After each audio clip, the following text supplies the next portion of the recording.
des saints vous lit. Gaudete et exsultate.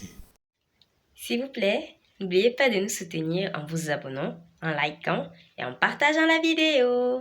Merci. Lors de la belle commémoration écuménique qu'il a voulu célébrer au Colisée à l'occasion du jubilé de l'an 2000, il a affirmé que les martyrs sont un héritage qui nous parle d'une voix plus forte que celle des fauteurs de division. Le Seigneur appelle. 10. Tout cela est important. Cependant, ce que je voudrais rappeler par la présente exhortation, c'est surtout l'appel à la sainteté que le Seigneur adresse à chacun d'entre nous.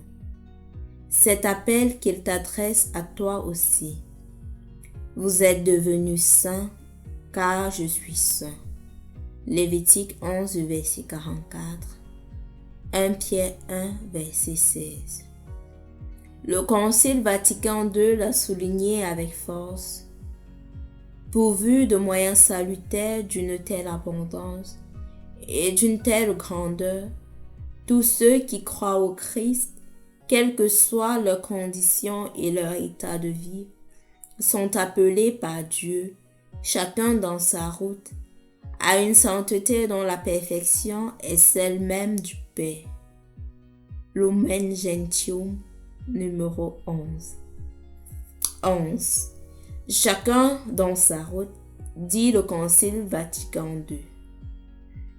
Il ne faut donc pas se décourager quand on contemple des modèles de sainteté qui semblent inaccessibles. Il y a des témoins qui sont utiles pour nous encourager et pour nous motiver, mais non pour que nous les copions, car cela pourrait même nous éloigner de la route unique et spécifique que le Seigneur veut pour nous. Ce qui importe, c'est que chaque croyant discerne son propre chemin et mette en lumière le meilleur de lui-même, ce que le Seigneur a déposé de vraiment personnel en lui. 1 Corinthiens 12, verset 7. Et qu'il ne s'épuise pas en cherchant à imiter quelque chose qui n'a pas été pensé pour lui. Nous sommes tous appelés à être des témoins, mais il y a de nombreuses formes existentielles de témoignage. De fait, quand le grand mystique Saint Jean de la Croix écrivait son cantique spirituel, il préférait éviter des règles fixes pour tout le monde et il expliquait que ces vers étaient écrits pour que chacun en tire profit à sa manière.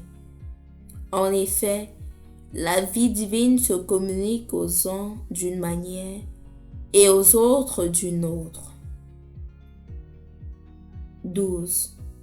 Parmi les formes variées, je voudrais souligner que le génie féminin se manifeste également dans des styles féminins de sainteté, indispensables pour refléter la sainteté de Dieu en ce monde.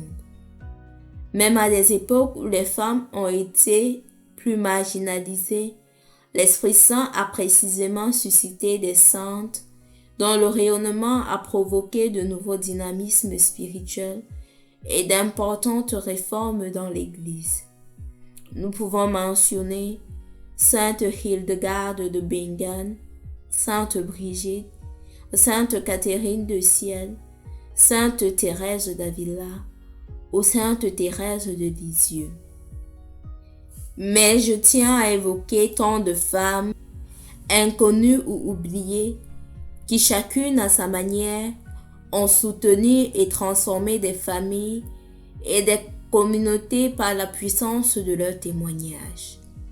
Cela devrait enthousiasmer chacun et l'encourager à tout donner pour progresser vers ce projet unique et inimitable que Dieu a voulu pour lui de toute éternité. Avant même de te former au ventre maternel, je t'ai connu. Avant même que tu sois sorti du sang, je t'ai consacré. Jérémie 1, verset 5. Pour toi aussi, 14. Pour être saint, il n'est pas nécessaire d'être évêque, prêtre, religieuse ou religieux.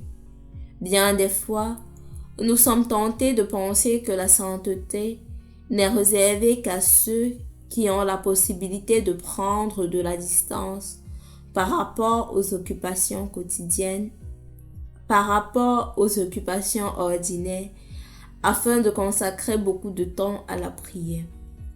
Il n'en est pas ainsi. Nous sommes tous appelés à être des saints en vivant avec amour et en offrant un témoignage personnel dans nos occupations quotidiennes, là où chacun se trouve. Es-tu une consacrée ou un consacré?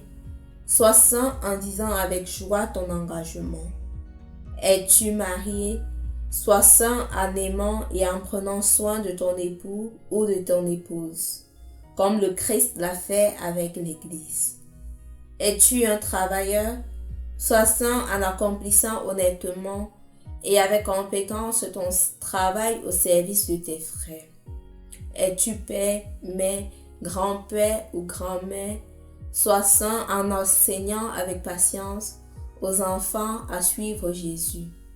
As-tu de l'autorité? Sois saint en luttant pour le bien commun et en renonçant à tes intérêts personnels. 15. Laisse la grâce de ton baptême porter du fruit dans un cheminement de sainteté. Permets que tout soit ouvert à Dieu et pour cela, choisis-le. Choisis Dieu sans relâche. Ne te décourage pas parce que tu as la force de l'Esprit Saint pour que ce soit possible. Et la sainteté, au fond, c'est le fruit de l'Esprit Saint dans ta vie. Confère Galates 5, versets 22 à 23. Quand tu sens la tentation de t'enliser dans ta fragilité, lève les yeux vers le crucifié et dis-lui: Seigneur, je suis un pauvre, mais tu peux réaliser le miracle de me rendre meilleur. Dans l'Église sainte et composée de pécheurs, tu trouveras tout ce dont tu as besoin pour progresser vers la sainteté. Le Seigneur l'a rempli de dons par sa parole, par les sacrements, les sanctuaires, la vie de communauté, le témoignage de ses saints, et par une beauté multiforme qui provient de l'amour du Seigneur, comme la fiancée qui se pare de ses bijoux. Isaïe 61, verset 10. Cette sainteté à laquelle le Seigneur t'appelle grandira par de petits gestes. Par exemple, une dame va au marché pour faire des achats. Elle rencontre une voisine et commence à parler, et les critiques arrivent. Mais cette femme se dit en elle-même: non, je ne dirai du mal de personne. Voilà là un pas dans la sainteté. Ensuite, à la maison, son enfant a besoin de parler de ses rêves. Et bien qu'elle soit fatiguée, elle s'assoit à côté de lui et l'écoute avec patience et affection. Voilà une autre offrande qui sanctifie. Ensuite, elle connaît un moment d'angoisse, mais elle se souvient de l'amour de la Vierge Marie, prend le chapelet et prie avec foi. Voilà une autre voie de sainteté. Elle sort après dans la rue, rencontre un pauvre et s'arrête pour échanger avec lui avec affection. Voilà un autre pas. 17. Parfois, la vie présente des défis importants et à travers eux, le Seigneur nous invite à de nouvelles conversions qui permettent à sa grâce de mieux se manifester dans notre existence, afin de nous faire participer à sa sainteté. Hébreux 12, verset 10. D'autres fois, il ne s'agit que de trouver une forme plus parfaite, de vivre ce que nous vivons déjà. Il y a des inspirations qui tendent seulement à une extraordinaire perfection des exercices ordinaires de la vie chrétienne. Quand le cardinal François-Xavier Nguyen Van Chuan était en prison, il avait renoncé à ses vertus et a demandé sa libération. Son choix était de vivre le moment présent en le comblant d'amour. Et voilà la manière dont cela se concrétisait.